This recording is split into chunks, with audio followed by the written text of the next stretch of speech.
Okay, thank you for everyone joining us today. I'm starting on the hour, and the reason I am starting on the hour is we expect this to be, a full hour of information. Got lots of great information. We have a few guests who are joining us as well.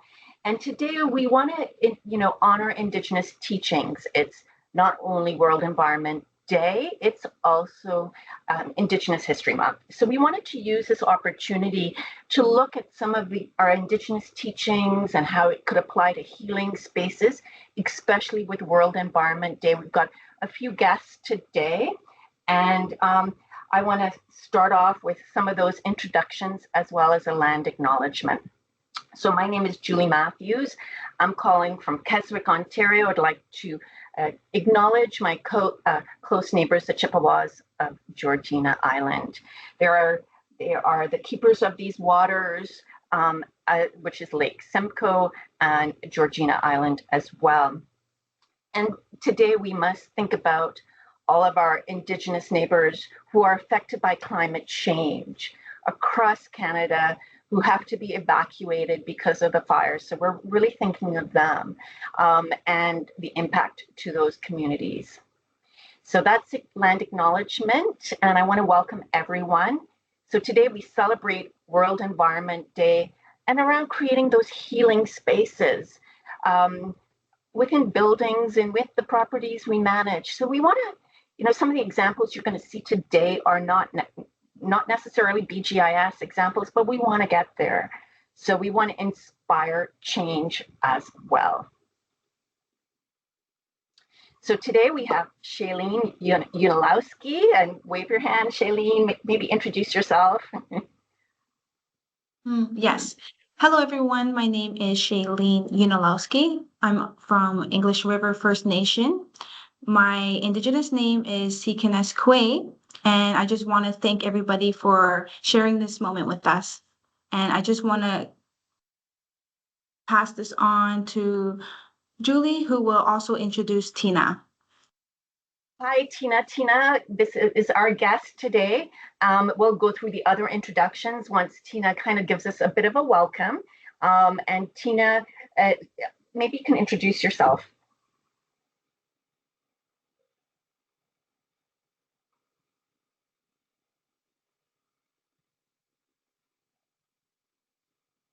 Hello, Tina. We can't hear you.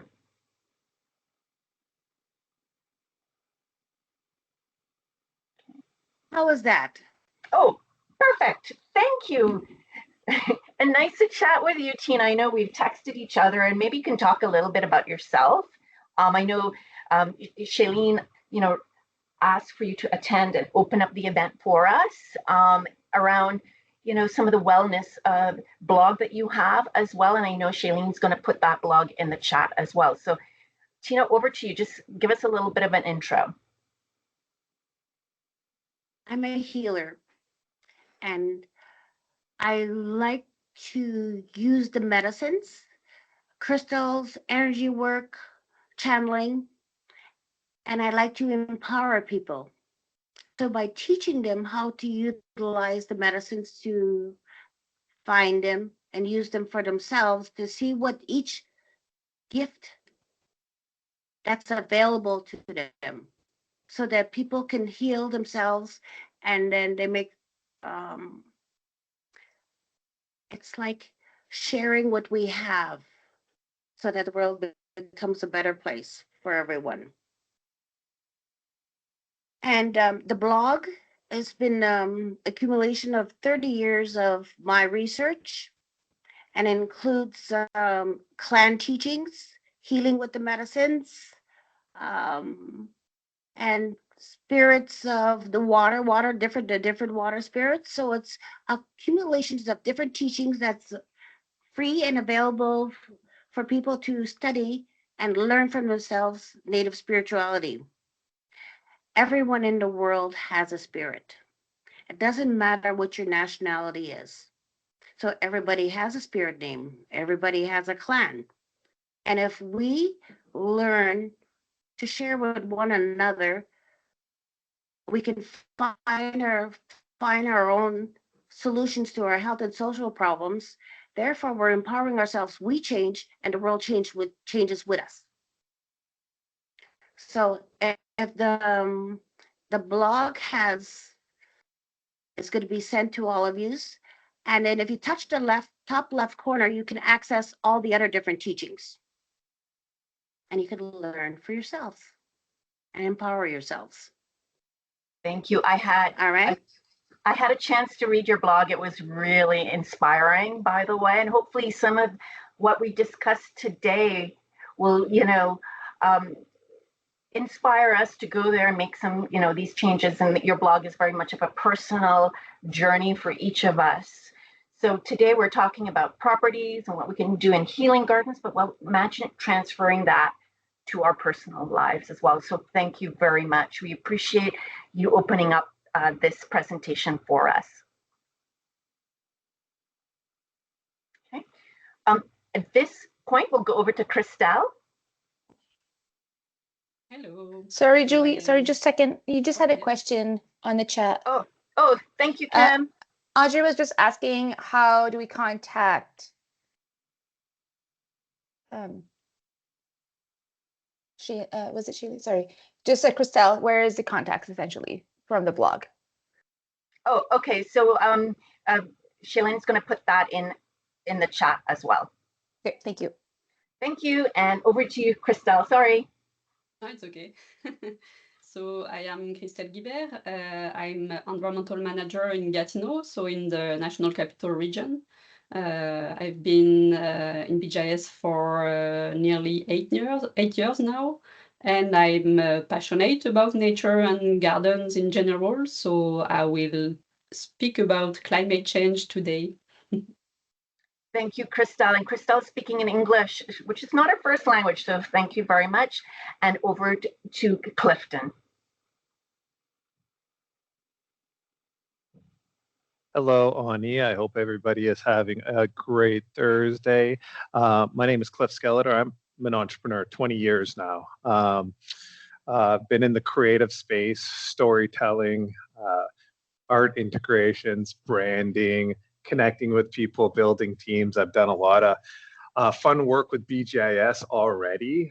It's been a great process, and it's been phenomenal integrating Indigenous culture and ways of being into these public spaces so that people could connect more with the different cultures. I work with Indigenous artists and creatives and innovators, across the country, and it's just such a wonderful experience. I'm learning all the time, and yeah, that's what I do. I'm going to talk about that a little bit later on, and I'm excited to hear what everybody else in here has to say. I'm very honored to be here.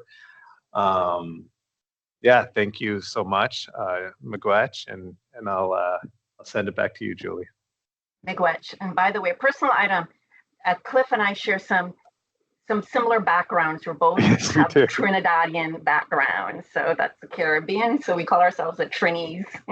The Trinis, exactly. Well, that's exactly right, because it's really funny. Growing up, they always called me the mystery ethnicity because nobody could quite figure out where to place me. And it's on my mother's side, I'm Ojibwe and Potawatomi from Fort William First Nation. And on my father's side from Trinidad, so I've always had that kind of more mysterious, I guess, ethnic appearance, I suppose. So yeah, that's our connection. Love it.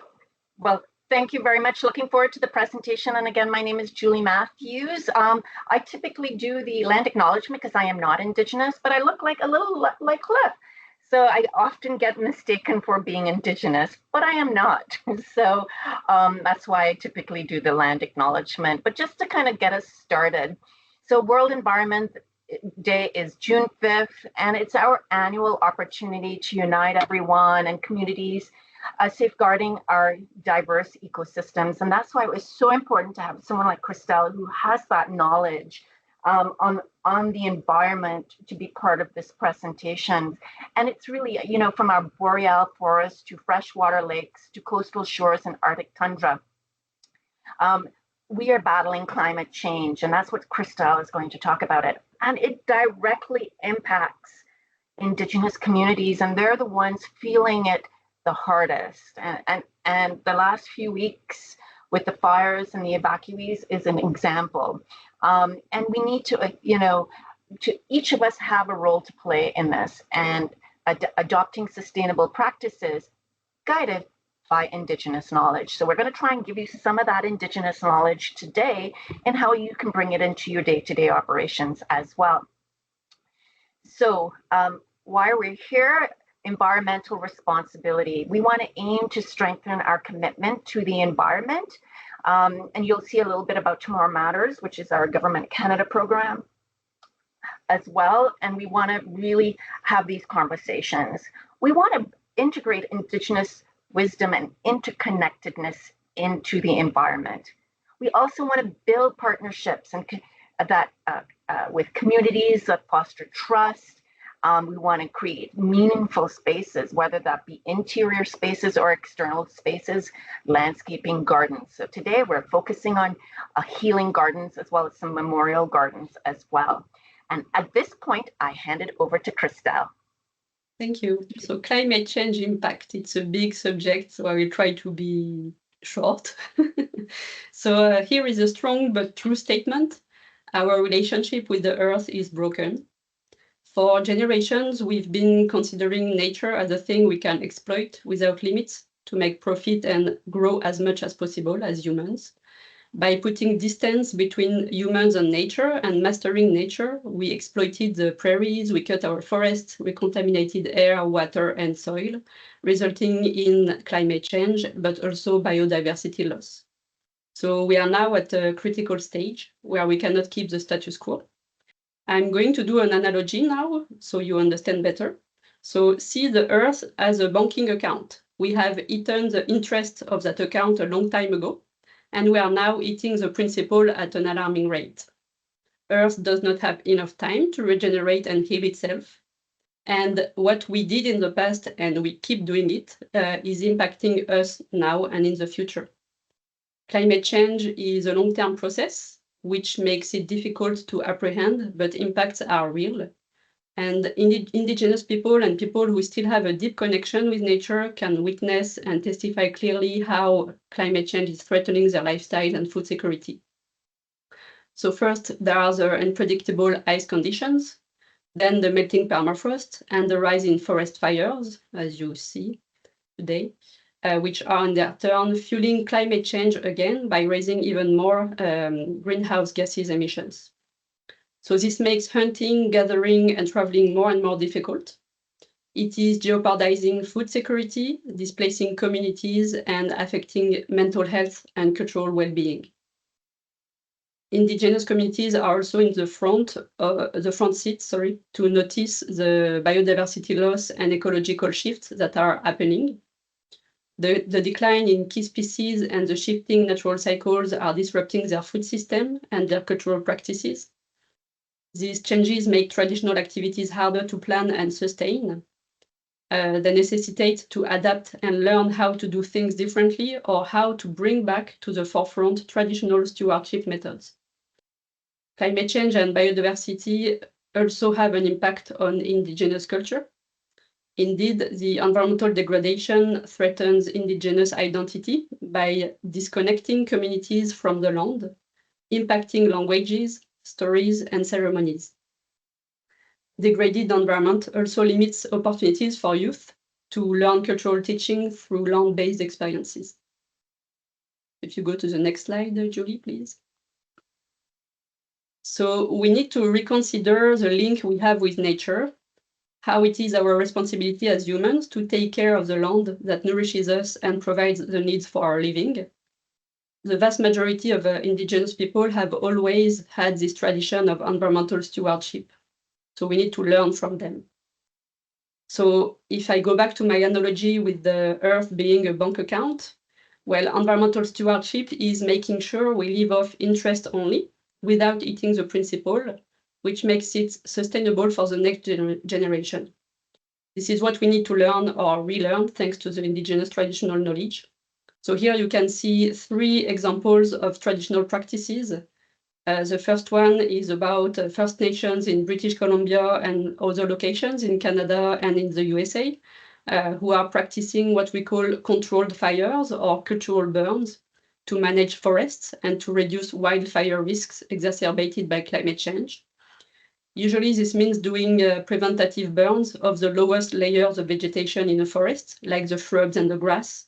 So it prevents uncontrolled fires, as we know right now, and it nourishes the soil through plant regeneration. A second example is in the Arctic. So Inuit hunters and elders are creating community-based ice monitoring systems, adapting travel and hunting strategies. And the third example is about the caribou population. As a lot of you know already, caribou population is threatened, and the Dene and Wichin peoples co-manage their populations through satellite tracking, but also with traditional knowledge to make sure hunting is not detrimental to the population by influencing hunting restrictions and habitat protection. So these three examples are showing how Indigenous people are contributing both to fauna and flora restoration and protection.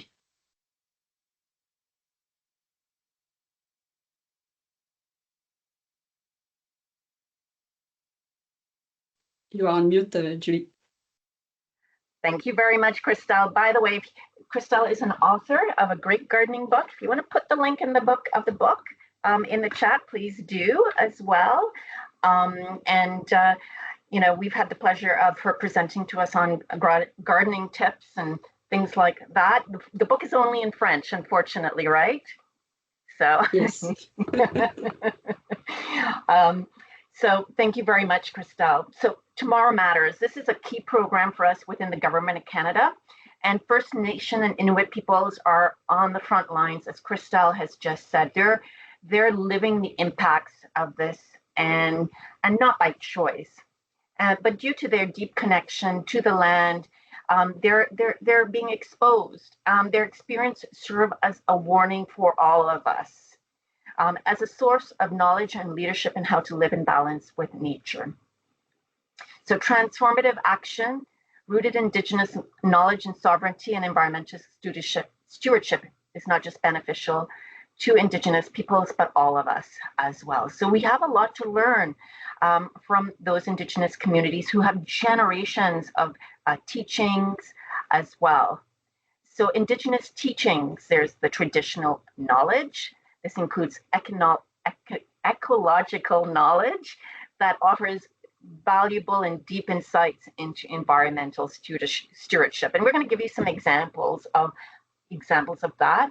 The interconnectedness into the land and how all life forms are interconnected, respecting nature and understanding the collective impact and living land. Indigenous cultures are really connected to the land. You hear the word Mother Earth a lot.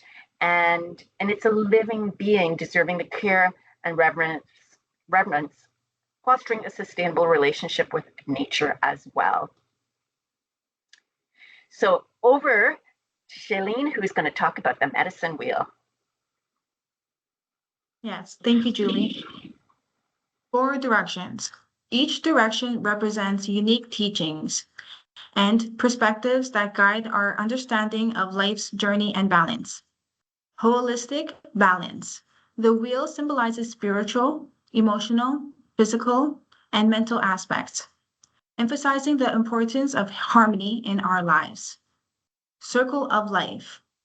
The circular shape signifies renewal and cycles of life, highlighting the interconnectedness of all living beings.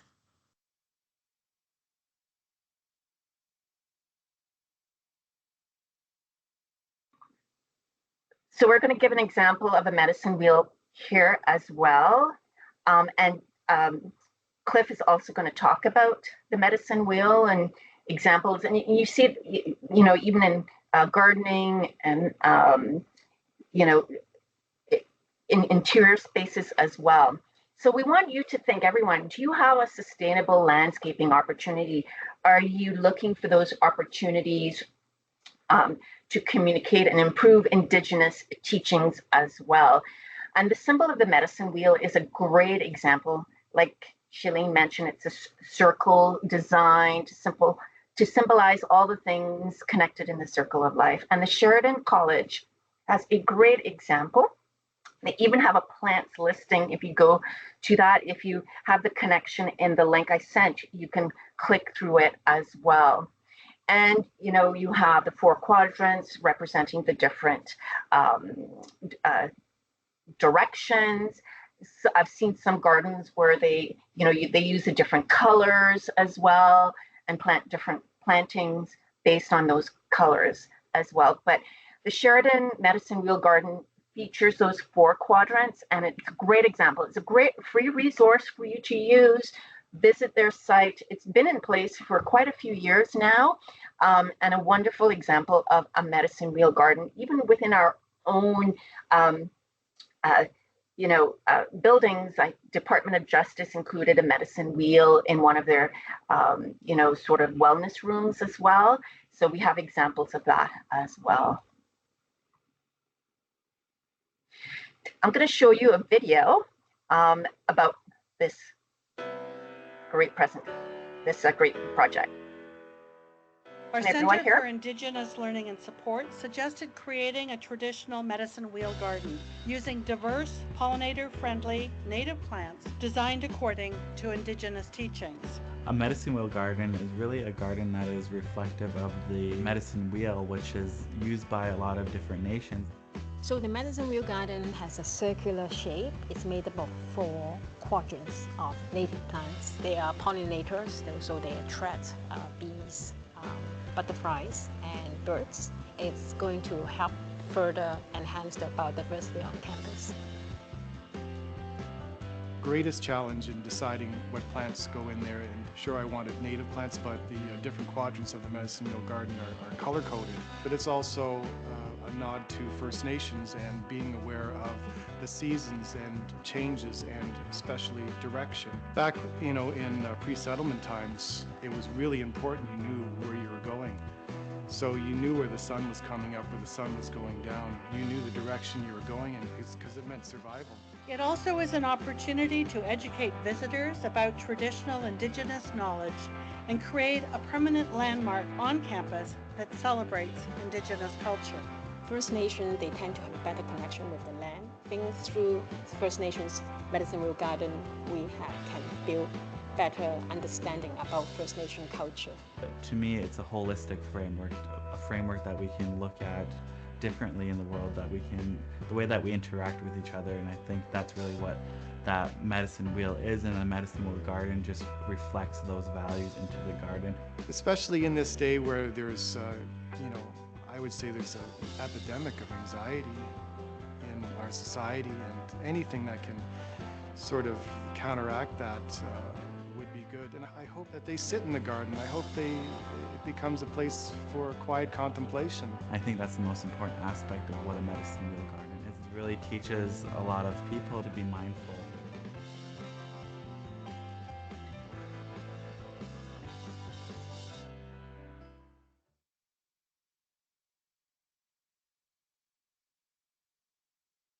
Over to you, Shailene. Healing gardens. Native plants. Healing gardens incorporate native plants which support local ecosystems and promote biodiversity in the surrounding environment. Reflection spaces. These gardens provide tranquil spaces for reflection and learning, fostering mental well-being and connection to nature. Cultural significance. Healing gardens honor Indigenous teachings, integrating traditional ecological knowledge and practices that promote sustainability and stewardship. Back to you, Julie. Thank you. And here's another example. This is actually one a friend of mine did. Again, it was more of a memorial garden. It is a casino-rama, and we have one of our Indigenous interns. I don't know, Olivia, if you're on, who is Eve, who is part of the Rama. Her father is part of that community as well, and she lives in that community as well. So Eve, I'm not sure if you're on or not, but it was really interesting because this is a memorial garden, and it was around promoting environmental stewardship through healing gardens as a memorial. So elements of the gardens and the pathways, such as fire for the residential, earth for the Indian day school, and air for the children that didn't make it home. So it really is a memorial about, every child matters. Each area had names engraved in either stone, decking board, etc., to remember those children that never made it home. Custom wares, which are like posts to hang signage around the memorial garden, were created, and native plantings in between the forest walkway and around the whole space is part of it. So if you're ever at Casino Rama, and just north of where I am today, you can go and visit the memorial garden. And it really is around commemorating those that did not make it home. And local Indigenous artists supplied that artwork along with Ojibwe picture writing as well. And this is where Cliff is exceptional. He does unbelievable work when it comes to artwork and inclusion of that, languages as well. So he can talk a little bit about that as well. So some projects to inspire you. We have the Ajax Pickering Hospital example, which is a community and healing garden. As part of the hospital, can you think of all those people that, going for hospital for care as well? As part of the local community. We also have Lethbridge, Alberta Health, with Indigenous healing gardens spreading up across southern Alberta. Around 15 facilities in southern Alberta are part of Alberta Health Services, and you're seeing those new gardens pick up, as well as Evergreen Brickworks. If you're part of Toronto, you know about Evergreen Brickworks because it's such an important part of our sustainable culture in Toronto.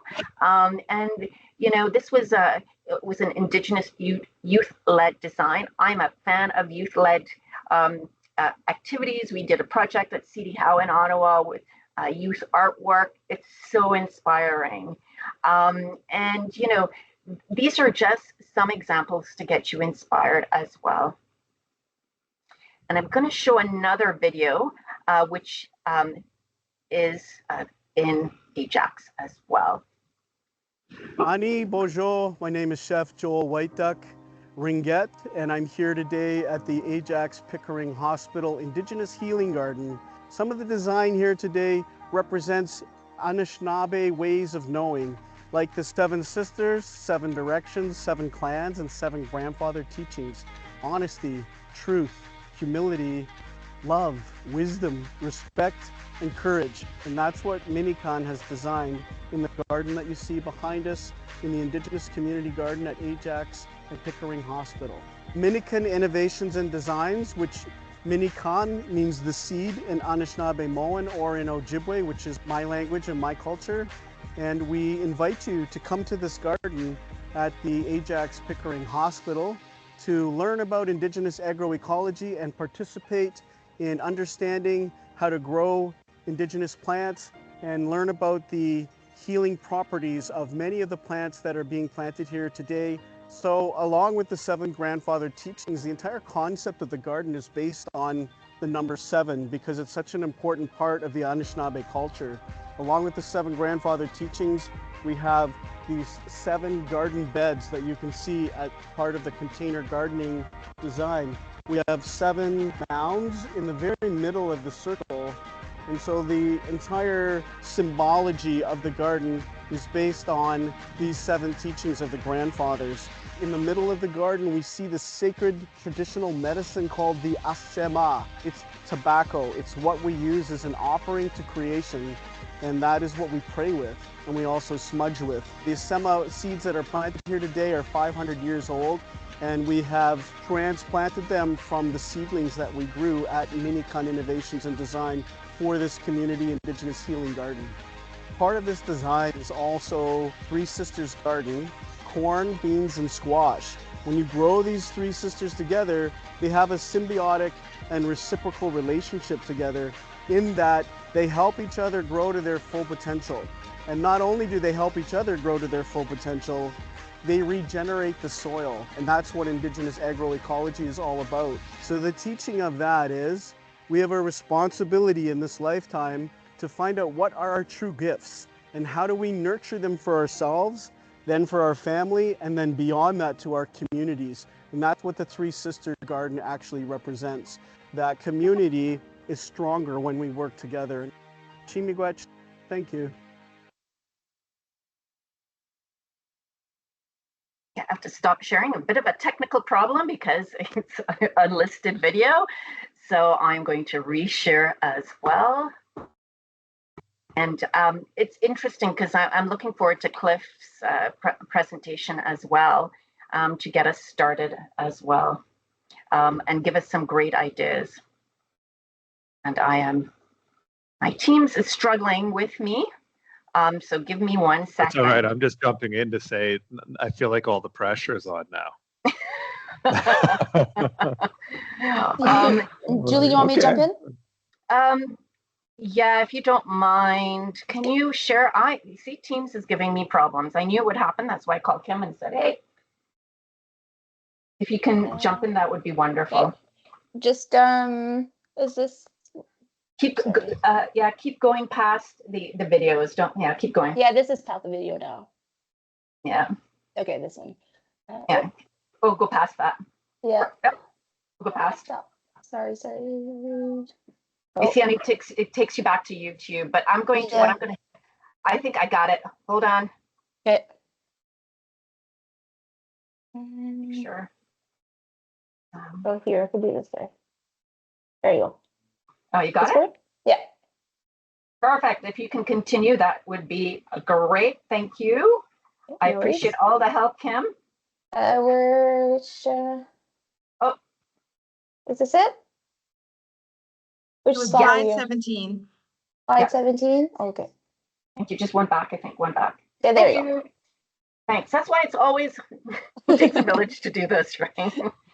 And BGIS has taken our own journey. We have the medicine wheel design, which is really a holistic approach. Think about this for your own garden. If you want to put in a pollinator garden, if you have some space to use, think of using native plants with healing properties. Tina just talked about some of that, and she has a great blog. I encourage you to look at that and work with your community. Community collaboration is so important. And all the projects we work with Cliff, he's gone to the community and he has worked with the community as well. Next slide. So tomorrow matters. Again, we do not inherit the earth from our ancestors. We borrow it from our children. And you heard about the grandfathers teaching a really, if you Google it, you'll find lots of information on grandfathers' teachings as well. And particularly the principle of respect, encourage a mindful and respectful relationship with the natural world. And we have the picture of the buffalo because it emphasizes the importance of respect and responsibility to the land and that natural world as well. Next slide. So actions we can take. The IPBES 2020 report highlights the need for interconnectedness with traditional knowledge. And there's a link there. And there's strategies for actions for transformative change necessary to fight up biodiversity. So if you have biodiversity requirements, this is a great report to look at.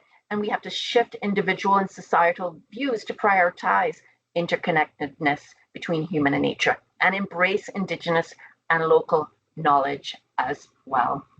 Next slide. So Tomorrow Matters, that's our Government of Canada program with PSBC. We have our Tomorrow Matters program. This beautiful poster was actually developed by Cliff and team, and you see the little pieces of plastic on the turtle. Yeah, I was about to tell. I'm like, who made this beautiful piece of work? Oh man, that's nice. That is nice. So all of you are welcome to register at tomorrowmatters.ca. It is built for the Government of Canada and BGIS team members as well.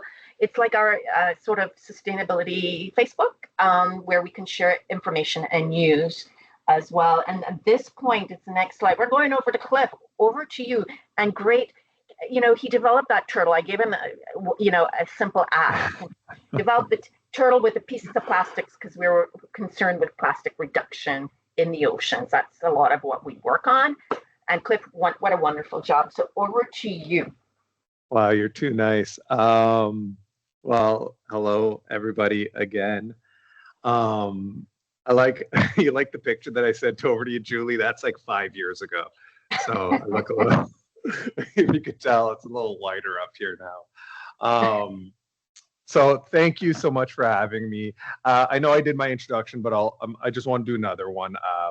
I'm Ojibwe and Potawatomi. I'm very proud of that. I'm a creative director. I'm the founder of Sky Story Creative, which is an Indigenous-led agency focused on culturally informed storytelling, design, and systems of change. My family is from Fort William First Nation. My creative work and my leadership in design and technology reflects a lifelong commitment to uplifting Indigenous voices, values, visions for the future. One thing I want to add to really quickly, and I just think it's important to have this in everybody's mind while we all speak in here, is that as Indigenous people, we are not a monolith. And I think everybody knows that, but I think it's worth addressing every time we speak. We are different people with a lot of shared traditions, but a lot of different traditions. And I think that's why it's so important, when we work on specific projects, that we are integrating like a multitude of different voices, Indigenous and non-Indigenous, in the spirit of collaboration and in the spirit of getting closer to the truth when it comes to the variety of traditions. So I guess we could go to the next slide. I can't really remember what the slides are, so we'll kind of jump through them. I'll figure them out as we go. We'll talk about why Indigenous knowledge is vital to sustainability. Indigenous people, we have been stewards of the land. Our traditional knowledge, we've talked about this a lot already, right? Interconnectedness, balance with nature, and balance means different things to different people. But what I think I like to believe it's what you're taking from nature, what you pull from nature, you're always giving back, right? And I think that goes to the hallmarks of what sustainability is. Holistic well-being, that's physical, that's our mental, that's our emotional, and like so often people forget that's our spiritual, and it's important to not leave that out. And I've left that out many times in my life, and I feel like it's not as fulfilling a life when you don't keep that connected within your practices. So throughout what I'm talking here, one thing I want to say is I'm actually going to refer a little bit to the Government of Canada Workplace Indigenous Design Guidelines. I think it's really important that we ensure that we align with all the hard work that was put into that document. And, I've had a lot of communication with the people that built that, and they put so much thought into it. And I guess I'll refer to it every once in a while. I like this quote pulled from there: Indigenous frameworks approach mental health from a wellness lens, characterized by positive relationships with community, culture, and the environment. So the worldview is fundamentally aligned with environmental and social sustainability. So if we could go to the next slide, please. Just while you're going to the next slide, the GC Workplace Guidelines, as Cliff has said, we've included the link there as well, is a wonderful Government of Canada document and could be the basis of a lot of what you do. It's wonderfully prepared. It's an excellent document. So I encourage all of you to click on the link.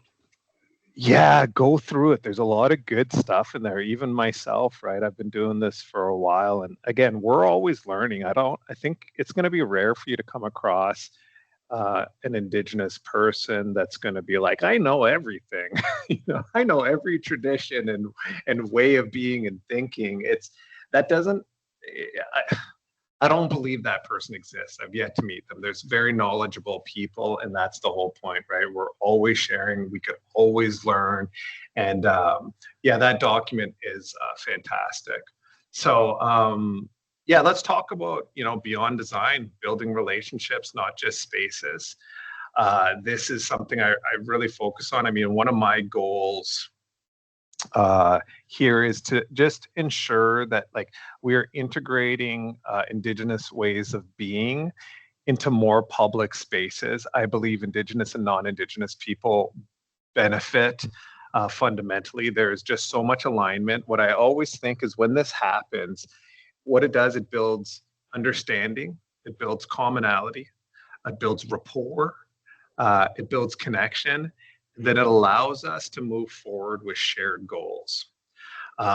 Indigenous-led design is not just about aesthetics. I think when people hear design, that's what they think, but it's also a way of thinking, a way of strategizing, a way of putting things together, a way of working with people.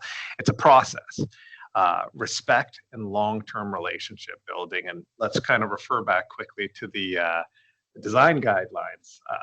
A quote from there, let's get rid of colonial ideas of what engagement should look like, embrace co-design with Indigenous communities, and bring an open mind and a willingness to learn. When we begin with relationships, especially with elders, artists, and community members, we shape the spaces that heal, teach, and unify. Again, so important. And this has been one of my favorite parts of the job. It kind of gives you an excuse to get a hold of different elders from different communities. It's sometimes it's hard to just do that. What do you on your own? You're just going to be like, hey, can you find me an elder I could speak with? I mean, that's just not something that people will naturally do. And so it's always nice, in this position when this is giving us that opportunity to forge those connections and build those bonds and really kind of include everybody, right? That's a big part of, I believe, what inclusion is. So yeah, next slide, please.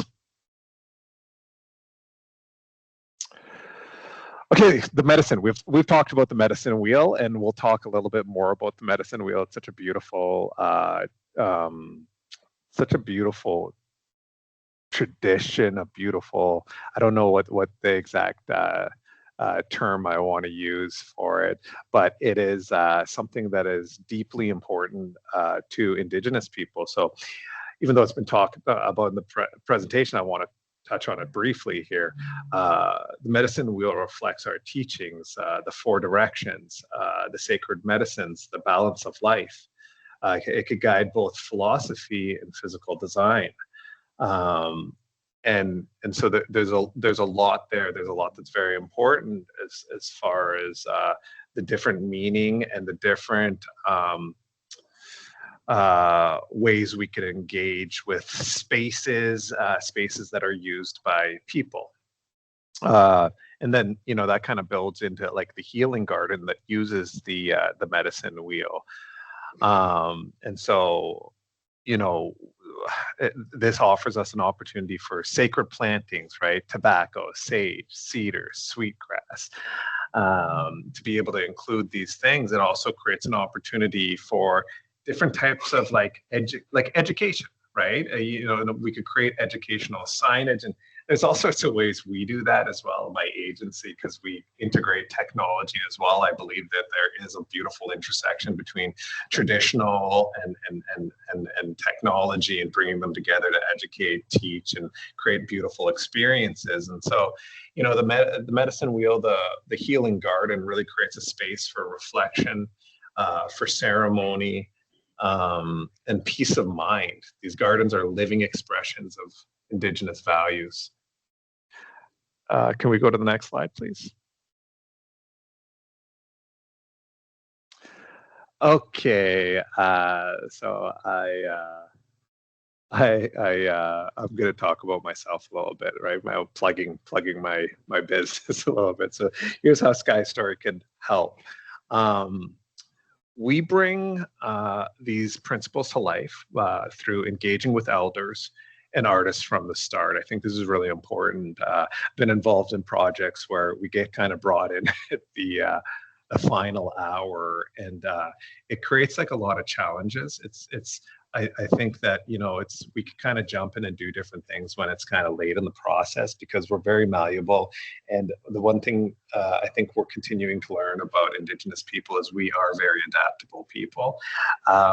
And so being engaged from the start is really important, because this allows you to learn about things you didn't even think to think about. We use storytelling as a design method. We are storytellers, and ultimately all human beings, Indigenous, non-Indigenous, we are narrative creatures, right? And storytelling gives our lives meaning, and gives us a deeper sense of purpose. We create art and physical spaces that honor Indigenous teachings. I think that's kind of why we engage with elders, knowledge keepers, and different types of artists from the start, because we truly are we are trying to honor it. We're not just trying to put something up that somebody walks by and says, that looks nice, right?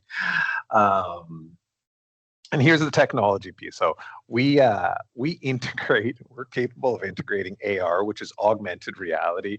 For those of you that are like, what the heck is that? It is different ways. Like, if you could use your phone, you turn your camera on, you point it at something, let's say a garden, for example, something on your screen could pop up and give you a description of what that is. Right? Is there a teaching connected to it? Is there, the name of it, the pronunciation, those different types of things. So this is a way that you're actually not creating a lot of visual noise in the actual space, but then you could integrate a piece of technology so that you could get the deeper picture and the story behind it. And we also always ensure that Indigenous businesses and trades are meaningfully included, right? That is what we are always trying to do, that we are looking for people that, sometimes get overlooked in certain processes when it comes to being able to engage on projects of a certain scale. They have the skill set, they have the ability, they have the will.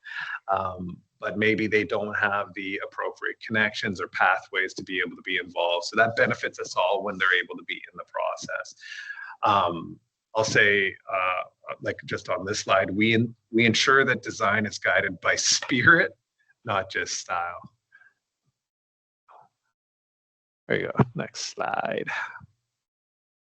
And the picture that was on that slide is Vanessa, who is our Indigenous engagement manager for the Eastern region, and at 25 St. Clair, it's a library and has all of the great Indigenous inventions on the left, and their little turning blocks.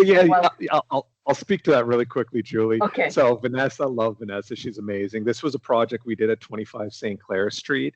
It was a great project. Loved it. Worked with a lot of different Indigenous creatives.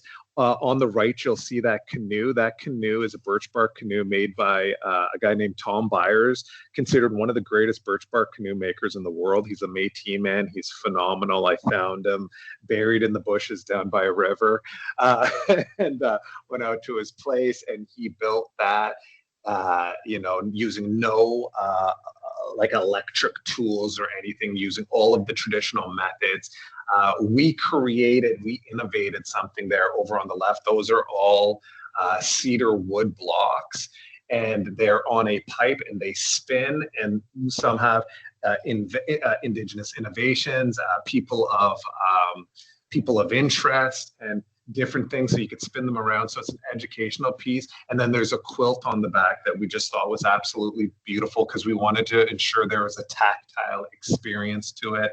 And then we kind of used an asymmetrical thought process with the design. So there's a little background on that. Oh, and then there's a beaver pelt in the background that tells the story of the beaver wars that took place in like the Toronto area, which is very important. If you don't know about it, look it up. It actually is a great piece of history. So yeah, let's move on to the next one, I guess. Okay, designing for wellness, inclusion, and nature. We support the Yeah. Wait, hold on. Sorry, I just want to make sure I'm on the right one here. So key design approaches from when we follow the Government of Canada guidelines, we use natural materials, shapes, and organic architecture, biophilic design, bringing the outside in through light, air, plants. I love biophilic design. We did something beautiful in the Place de, how do I say it? Place de, it's out in Gatineau, I think. So it's a, Place yeah, de Portage. Place de Place de Portage. Oh my Portage. God. I worked on that project for a while too. And that was through PSPC directly. And oh man, if you guys are interested, I'll show you that. We created them this beautiful biophilic sign for their innovation floor in there. And it was just kind of gorgeous the way me and the artists end up putting that together. We use non-hierarchical space layouts, circles, flexible furniture. This is very important. We're dedicated to spiritual or reflection spaces with smudging accommodations. That's always important to put that in there. And 25 St. Clair Street has a smudging room in it. It's absolutely amazing. You guys should all check it out if you get the chance. Use of Indigenous art, languages, and symbology. That's what we try to focus on. And I like this from, again, the Government of Canada guidelines here. Spaces should reflect Indigenous perspectives on interconnectedness and healing. Hey, interconnectedness, back in there. I said word of the day. Okay, so next slide. I believe there's one more. And then you guys don't have to listen to me gabbing on for much longer. Let's move beyond symbolism.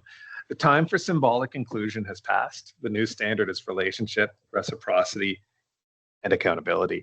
We invite BGIS, your tenants and your partners, to co-create meaningful spaces with us. Another quote here from the guidelines: there's no such thing as an Indigenous aesthetic. I like that. I love that. That is something that I learn more and more as I go, right? I think we have this idea because there was something that was really popular, that became popular in the 60s and 70s, and it became this idea of what everybody thought Indigenous art was. And so I think we're trying to show that there is just a wide plethora of what that is, what that means, right?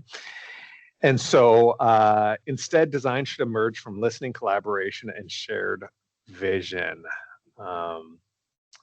And yeah, Miigwech, thank you. So I'll just end with saying I'm honored to support your Earth Week efforts and beyond.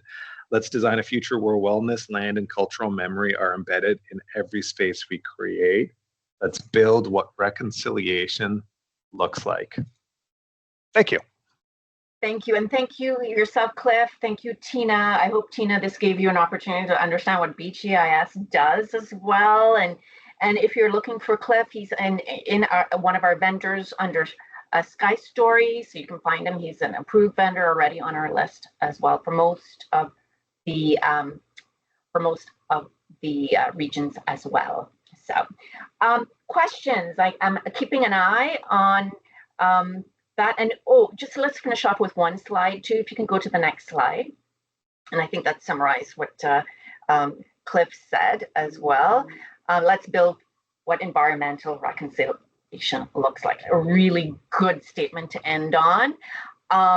And again, Cliff has given you his contact information. Don't have to go through me, go directly to Cliff. He has a security clearance. If anybody from PSBC or the tenants want to deal directly with him, more than open to do so in your own spaces, or if you want us involved, let us know. Whether it be interior or exterior, we've talked about Cliff working with us on some exterior spaces. And the reason being is because he can bring all of it together. So he's very good at, project managing a project as well. And we haven't talked about that, but it is a practicality of actually delivering the service. He's got to project manage, working with the artists, working with the elders, putting the education piece together, making sure it's delivered on time. Yeah, that's what I try to do. It's like I try to be the glue, right? I try to make sure that I'm making it as easy for everybody in the process as humanly possible, and really building out that kind of that wish list and how do we bring it together, and me helping to kind of facilitate that by working with the right people and bringing them into the picture. Thank you, Julie. You're so sweet. Oh, thank you. And it's, I mean, we've done how many projects? Some of them never. Oh, Sherry, go ahead. Question. In the presentation, there were links to GC guidelines. I Googled that. I didn't find it. Anyway, if you can put a link to the guidelines, that would be very helpful. I will put it on the chat as well. Okay. And I have a copy of it as well, Sherry. So if you want me just to send it to you, but I will put it in the chat as well.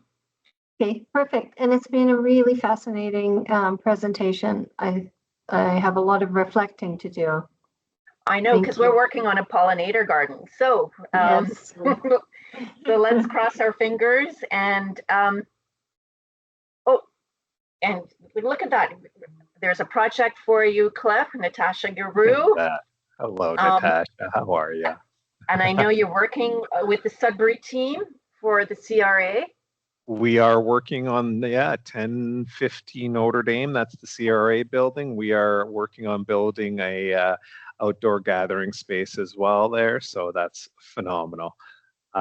Cool. And again, thank you, Christelle. You know, it's really good to work with someone like Christelle who keeps us and connectedness to the environment and climate change, which was a really important. So thank you again, Christelle. Thank you, Shailene, who is our Indigenous intern. One of our first presentations she's ever done. So thank you, Shailene. We want more Indigenous voices. BGIS is working on bringing more Indigenous team members. We have 8 interns this year, this summer. Some of them are online, you know, and we have Eve, who is on our communication team, working with Vanessa, who is from like the Rama area. We have Olivia out from Oka in Montreal. She's based out of our Ottawa office. We have Michael Eaglebear. We have Ellen Wright. The list goes on. And we have 8 exciting students. On the 23rd of June, we will be, you know, getting to meet the students. It's like coffee with students and sharing circle. So for everybody, thank you very much. Is there any more questions? We got 2 minutes left. I have another one. Sure, go ahead. I'm curious about the biophilic design project in Plastic Portage. Do you know which phase of the building of the complex it's in? Oh yeah, it's done. It's done and delivered. And it is, I don't know where it is. By phase, the complex has 4 or 5 phases to it. I get what you're saying. Sections to the building. That is a great question that I do not have the answer to. Okay. I'll get the answer for you. I'll reach out to them over there, and I'll email it over to Julie, and then she can send it to you. Or yeah. Especially if you're back in Ottawa, Sherry, if you want to go and see it. I know you said you're back in Ottawa in August, and even if you want to go visit it, that would be wonderful, because we can get the location for you as well. Great. Thank you, Julie. Yeah, it's a PSPC project, so I have no information. Okay. But our team is more than happy to make that introduction as well. And again, keep the communication channels open. And you know, Sherry is from EcoGAC as well. Oh, and here we go. One of our Indigenous students, Eric. Sorry, I turned that on by accident. Sorry, but hi, nice to meet you, everyone. So Eric is on the RP4 team, working very hard on procurement, and we're counting on you, buddy. So great. But anyway, thank you, everyone. We've learned so much in the last year. Cliff, thank you again, and everyone for participating. We all have a personal stake in this. We can all make a difference. And you know, on to the next project. Thank you, everyone. Thank you. Bye. Thank you. Bye. Thank you. Thank you. Thank you, everyone.